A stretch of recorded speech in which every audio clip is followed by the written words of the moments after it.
And thank you very much, Randy. Do remember as well, you can contact us via the mail at Box 8500, Charlotte, North Carolina, zip code 28271. Yesterday, I ended the broadcast talking about the very substantial issue of racism. And as I got talking about that, I was not able to take some calls that I thought were important calls to answer, so I'm taking the opportunity to do that on today's broadcast. One of the calls that I missed yesterday was a call from Tony, who was listening in Texas and wanted to ask about Psalm 46. Specifically, what Tony is asking about here is, what does the psalmist have in mind when he says, "Be still"? Well, to answer that question requires perhaps, especially for my audience, to know the entirety of this psalm, but I think this is good in general. When you want to know what is meant by a phrase such as "be still" and "know that I am God," it takes the discipline of reading the entire psalm within its context. And it's a beautiful psalm, particularly in the Septuagint translation of the Bible. And I recommend this, by the way. That's why I like the Orthodox Study Bible, because you have coherence between the Old Testament and the New Testament. The New Testament frequently quotes the Old Testament, and when you go back to the Old Testament and you don't see coherence between the two, it can be very, very confusing. So it's very, very good, I think, to have a Bible in which the Old Testament and the New Testament are in complete union, as they ought to be. So reading from the Septuagint, this is what Psalm 46, and in the Septuagint, Psalm 45, actually says. God is our refuge. God is our power. God is a help in afflictions that severely befall us. Therefore, we will not fear when the earth is troubled, and when the mountains are removed into the hearts of the seas. Their waters roared and were troubled. The mountains were troubled by his might. The torrents of the river gladdened the city of God. The Most High sanctified his tabernacle. God is in her midst. She shall not be shaken. God shall help her early in the morning.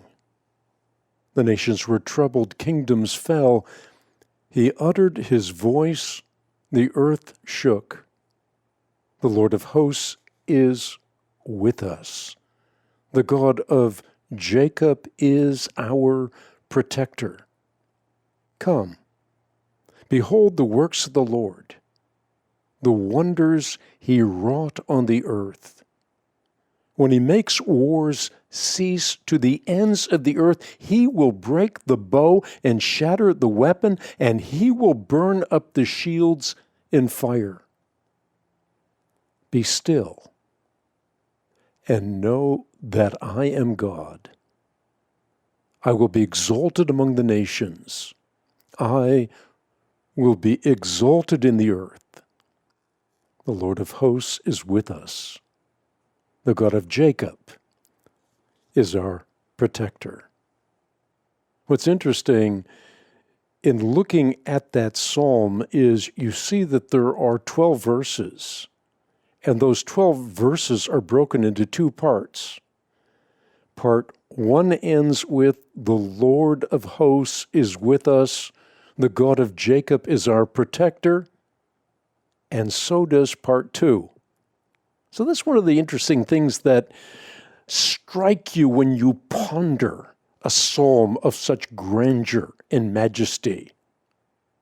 And then you see that the psalm is an expression of our indestructible confidence in God, God who is our refuge and our strength, a certain refuge in times of trouble, in times like these times.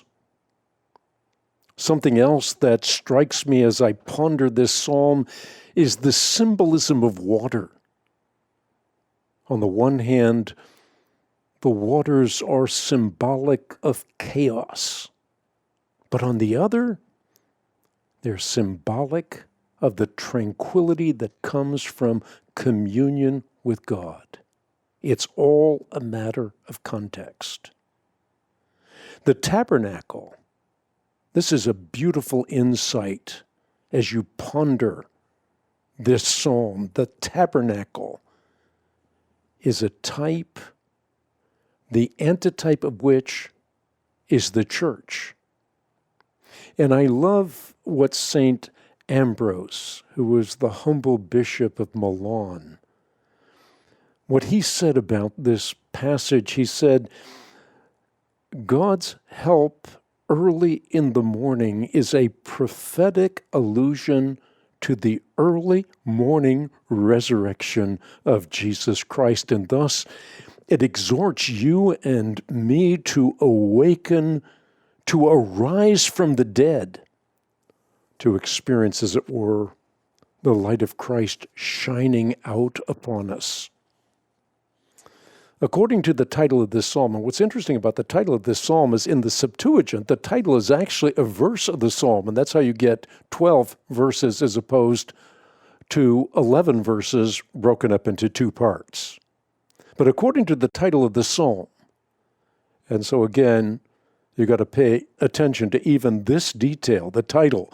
The psalm is a revelation of hidden things pertaining to the end. So the question arises, what is the end? Well, the end is not a what, but the end is a who. The end is Christ.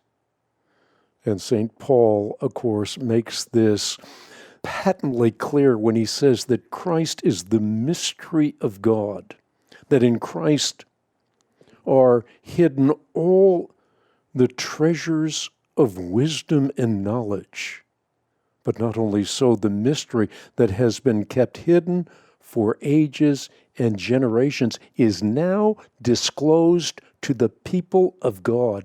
To them, God has chosen to make known the glorious riches of this mystery which is Christ in you, the hope in glory. It's not only Christ who is the end, but it is Christ in you, the hope of glory. Before the coming of Christ, the earth was troubled by the fear of death. But after Christ's incarnation, the church no longer fears death. Why is that? Well, through his resurrection, Christ opened up the torrents of the river of gladness. In other words, God's grace and mercy to the church. Thus, to Tony's question, the psalmist urges us to be still in prayer, to be still and know that I am God in thanksgiving to our Creator who is with us in the person and work of Jesus Christ. St. John the theologian tells us as much when he says, the Word has become flesh and dwelt or tabernacled among us, to use the psalmist's words.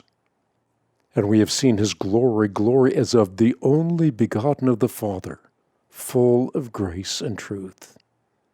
In Christ we no longer fear death. His death and resurrection have released us from that fear. His grace has been poured out upon us.